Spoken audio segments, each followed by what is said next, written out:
Everyone, welcome back to my channel लो with right way. हम पढ़ रहे हैं भारतीय नागरिक सुरक्षा संहिता 2023। इस सीरीज़ में हमने सेक्शन 1 से लेकर सेक्शन 19 तक लास्ट वीडियो में डिस्कस कर लिया था और मैंने आपसे सेक्शन 20 के लास्ट वीडियो में क्लोज 1 और क्लोज 2 क्लोज 3 डिस्कस किया था। थोड़ा सा लास्ट वीडियो का रिविज़न कर लेते हैं। जो सेक्शन 20 है वो हमारा बात करता है लोक अभियोजक, सेक्शन 20 है वो हमारा क्या किस बारे में डील करता है, वो बताता है अभियोजन निर्देशालय के बारे में। तो मैंने आपको बताया कि जो राज्य सरकार होगी वो क्या करेगी, राज्य के लिए एक अभियोजन क्या करेगी, राज्य सरकार क्या करेगी, एक अभियोजन निर्देशक और उतने अभियोजन उपनिर्देशक नियुक्त करेगी। जिले के लिए क्या करेगी, वो अभियोजन उपनिर्देशक और अभियोजन सहायक निर्देशक नियुक्त करेगी। फिर सेकंड क्लोज में मैंने आपको बताया इसकी योग्यता क्या होगी। जो अभियोजन निर्देशक और अभियोजन उपनिर्देशक होंगे उसके लिए योग्यता है कि कोई व्यक्ति जो है वो 15 वर्ष तक उसने अधिवक्ता के रूप में विधि व्यवसाय किया हो और या फिर वो सेशन न्यायाधीश हो या फिर रहा हो। बी में मैंने आपको बताया अभियोजन सहायक निर्देशक के लिए योग्यता क्या है, वो 7 वर्ष तक वो अधिवक्ता रहा हो या फर्स्ट क्लास मैजिस्ट्रेट रहा हो। क्लोज थर्ड में मैंने आपको बताया कि जो अभियोजन निर्देशालय है उसका प्रधान कौन होगा, उसका प्रधान अभियोजक निर्देशक होगा। अब आगे देखते हैं क्लोज 4, 5।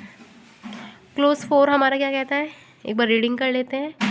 प्रत्येक अभियोजन उपनिर्देशक या अभियोजन सहायक निर्देशक अभियोजन निर्देशक के अधीनस्थ होगा और प्रत्येक अभियोजन सहायक निर्देशक अभियोजन उपनिर्देशक के अधीनस्थ होगा।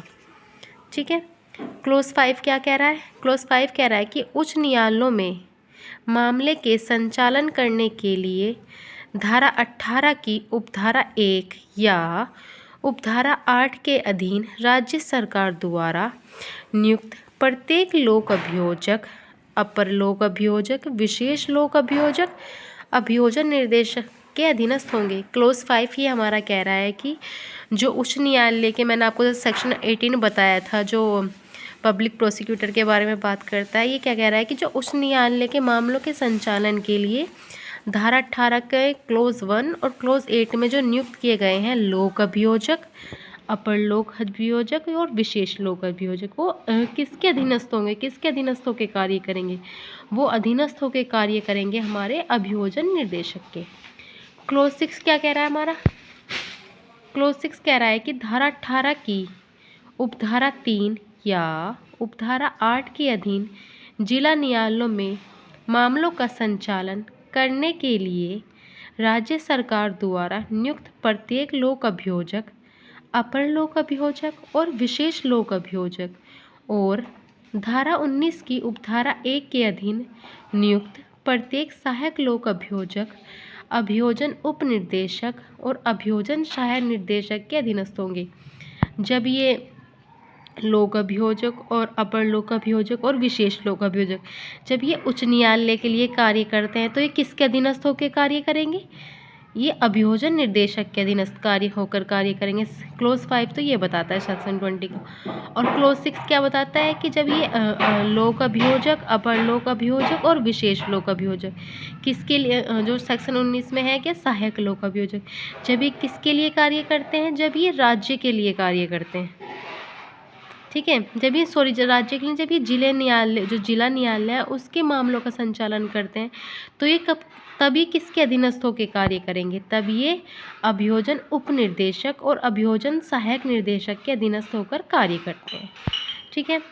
क्लोज 7 जो हमारा है सेक्शन 20 में, ये जो भारतीय नागरिक सुरक्षा संहिता है उसमें 2023 में नया ऐड किया गया है, जो 1973 की CRPC थी उसमें नहीं था। ठीक है।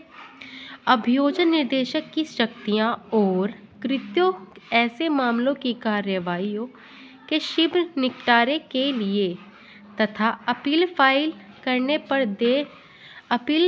करने पर राय देने के लिए मॉनिटर करना होगा, जिसमें अपराध 10 वर्ष या उससे अधिक या आजीवन कारावास या मृत्यु से दंडनीय। क्या कह रहा है क्लोज 7, ये बता रहा है अभियोजन निर्देशक है जो उनकी शक्ति और कृत्यों के बारे में बता रहा है। क्या है, पहली शक्ति क्या है उनकी, जो कार्यवाहियाँ उनके शीघ्र निपटारे के लिए अपील फाइल करेंगे और उन्हें मॉनिटर करेंगे। और कितने वर्ष के अपराध होंगे जिनमें वो ऐसा कर सकते हैं? अपराध 10 वर्ष या उससे अधिक या आजीवन कारावास या मृत्यु से दंडनीय है। ठीक है। क्लोज 8 हमारा क्या कह रहा है? ये कह रहा है कि अभियोजन उपनिर्देशक की शक्तियाँ। क्लोज 7 हमने पढ़ा अभियोजन निर्देशक की शक्तियाँ, और क्लोज 8 बता रहा है अभियोजन उपनिर्देशक की शक्तियाँ और कृत्य ऐसे मामलों में जिनमें अपराध 7 वर्ष या उससे अधिक से दंडनीय है किंतु 10 वर्ष से कम हो, उनके त्वरित निपटारे को सुनिश्चित करने के लिए पुलिस रिपोर्ट की परीक्षा करना और समीक्षा करना तथा मॉनिटर करना। क्लोज 7 में अभियोजन निर्देशक की बात हो रही है और क्लोज 8 में अभियोजन उपनिर्देशक की बात हो रही है। इसकी शक्ति और कृत्यों के बारे में बताया जा रहा है। ये क्या कह रहा है? जो अभियोजन उपनिर्देशक की शक्तियाँ होंगी वो क्या होंगी? अभियोजन उपनिर्देशक की शक्तियाँ होंगी वो 7 वर्ष तक के दंडनीय जो मामले हैं उन्हें देखेगा, किंतु 10 वर्ष से कम हो उनके त्वरित निपटारे के लिए वो करेगा, मॉनिटर करेगा। क्लोज 9 क्या कह रहा है? अभियोजन सहायक निर्देशक के कृत्य ऐसे मामलों का मॉनिटर करना होगा जिनमें कोई अपराध 7 वर्ष से कम दंडनीय है। ठीक है। ये क्या कह रहा है? जो सहायक निर्देशक होगा उसके कृत्य कितने मामलों का, वो कैसे मामलों का कृत्य का मॉनिटर है, मतलब उसके जो कृत्य हैं वो कितने शक्ति है, उसको क्या कार्य करने की शक्ति है सहायक निर्देशक को, इसको शक्ति है जो 7 वर्ष से कम दंडनीय मामले होंगे वो उनको देखेगा। क्लोज 10 क्या कह रहा है हमारा? उपधारा 7, उपधारा 8 और उपधारा 9 में अंतर्विष्ट किसी बात के होते हुए भी अभियोजन या उपधारा 7, 8 और 9, क्या बताया मैंने आपको? 7, 8, 9 ये चारों हमारी न्यू ऐड कही गई हैं। 7, 8, 9 और 10 ये चारों उपधारा जितनी हमारी न्यूली ऐड है 1973 की सीआरपीसी में नहीं थी। तो उपधारा 7, 8 और 9 में अंतर्विष्ट किसी बात के होते हुए भी, ठीक है, जो इनमें बात दी गई है ऊपर, ये इनके किसी बात के होते हुए भी अभियोजन का निर्देशक, उपनिर्देशक या सहायक निर्देशक को इस संहिता के अधीन सभी कार्रवाइयों के लिए सहव्यवहार करने की शक्ति होगी और उसके लिए दायी होंगे। ठीक है। क्लोज 11 क्या कह रहा है? अभियोजन निर्देशक, अभियोजन उपनिर्देशक या अभियोजन सहायक निर्देशक की अन्य शक्तियाँ और कृत्य वह क्षेत्र जिसके लिए प्रत्येक अभियोजन उपनिर्देशक या अभियोजन सहायक निर्देशक नियुक्त किया गया है वह होगी जिसे राज्य सरकार अधिसूचना द्वारा निर्दिष्ट करे। ये क्या कह रहे हैं कि ये कह रहा है कि अभियोजन निर्देशक, अभियोजन उपनिर्देशक और अभियोजन सहायक निर्देशक की शक्ति और कृत्य वे होंगे जो राज्य सरकार अधिसूचना द्वारा निर्दिष्ट करे। क्लोज 12 क्या कह रहा है? जो इसका क्लोज 12 है वो अपवाद स्वरूप है, वो अपवाद के बारे में बताता है कि क्या अपवाद है इस सेक्शन के और सारे क्लोज के। इस धारा के उपबंध लोक अभियोजक के कृत्यों का पालन करते समय राज्य के महाधिवक्ता पर लागू नहीं होगा। ठीक है। सेक्शन 20 के हमने आपको बताया कितने क्लोज हैं इसमें। सेक्शन 20 में हमारे 12 क्लोज हैं और पहले ये जो 4 क्लोज हैं 7, 8, 9 और 10 पहले थे नहीं, अब ये भारतीय नागरिक सुरक्षा संहिता 2023 में अभी ऐड किए गए हैं।